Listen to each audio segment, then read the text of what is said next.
Right now, somewhere, someone with your exact income, your exact job, your exact starting point, is on their way to their first $1 million. They're not smarter than you. They're not luckier than you. They just stopped waiting for motivation and started building a system instead. Here's the truth nobody wants to hear when they're chasing their first million. The goal itself means nothing. You can write it on a vision board. You can say it out loud every single morning. You can stare at a picture of a car you can't afford yet and call it inspiration. None of that moves the number. Not $1 of it. What actually moves the number is boring. It's income. It's discipline. It's ownership. It's a set of financial habits nobody posts about because they don't look impressive on camera. Because there's no thumbnail exciting enough to capture "I automated my savings and didn't touch it for 4 years." But that's exactly what builds the life everyone else is only pretending to have. So let's talk about what it actually takes, not the fantasy version. The real one. It starts with income, and here's the part that stings a little. If you're not actively increasing what you're worth, you're not standing still, you're falling behind.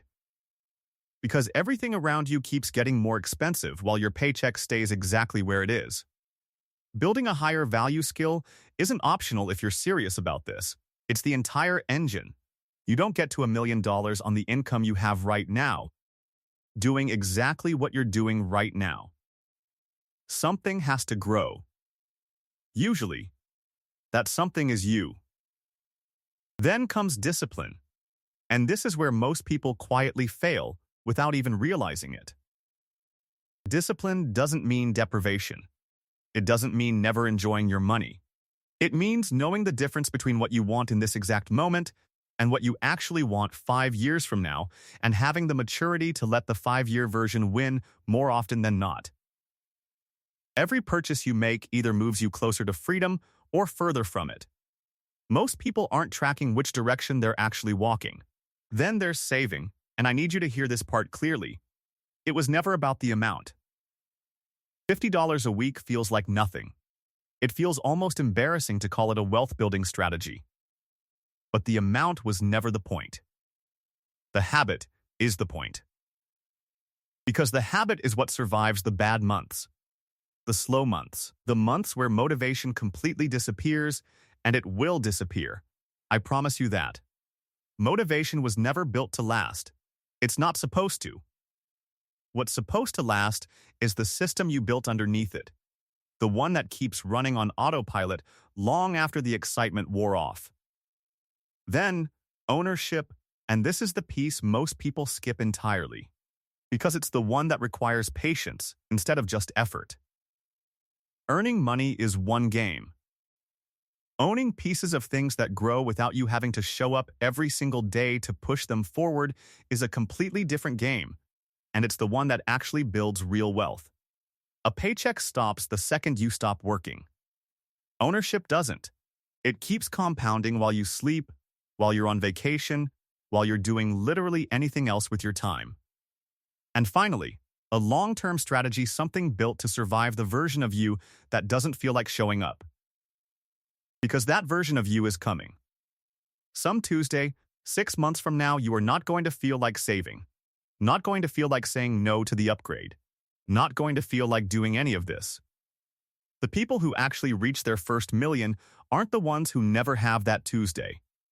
They're the ones who built a system strong enough to survive it anyway. Now, here's the trap, the one that quietly derails more people than any bad investment ever could. Most people spend their entire 20s and 30s chasing the appearance of wealth instead of the architecture underneath it. They upgrade the car before they've built the income to actually support it. They post the vacation before they've built the savings to responsibly pay for it. They chase looking successful when they should be chasing becoming financially strong, and those two things are not the same, even though they're often mistaken for each other. Real wealth, almost all of the time, is quiet. It's not the car in the driveway. It's not the label on the outfit. It's what's sitting behind all of that, completely invisible to everyone watching the income streams nobody sees. the ownership stakes nobody knows about, the habits that keep compounding whether anyone is paying attention or not. And here's the silent killer that takes down people who are actually doing well. Lifestyle inflation. Every single time your income grows, there's a pull, a very natural, very human pull, to let your spending grow right along with it until one day you're earning triple what you used to earn, and somehow, impossibly, you're still living paycheck to paycheck. Just a nicer paycheck this time. Just a more expensive version of the exact same trap. The people who actually build wealth do the opposite of what feels natural. They let the gap between what they earn and what they spend get wider, not narrower, every single time their income increases, and then they put that gap to work instead of letting it evaporate into a bigger apartment or a newer car.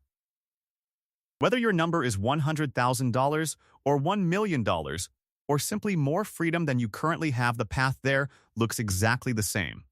It was never one lucky break.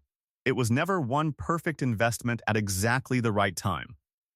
It's repeated decisions made consistently long after the excitement of making them has completely worn off. So by the end of this year, you're not going to get there by wanting it more than everyone else scrolling past this same message right now. Everyone wants it. Wanting was never the differentiator. You're going to get there because you built a system that keeps working even on the days you don't feel like it. Even on the Tuesday, 6 months from now, when nothing about this feels exciting anymore. That's the whole secret behind every single person who's ever done this. It was never a secret at all. It was just never as exciting as everyone wanted it to be.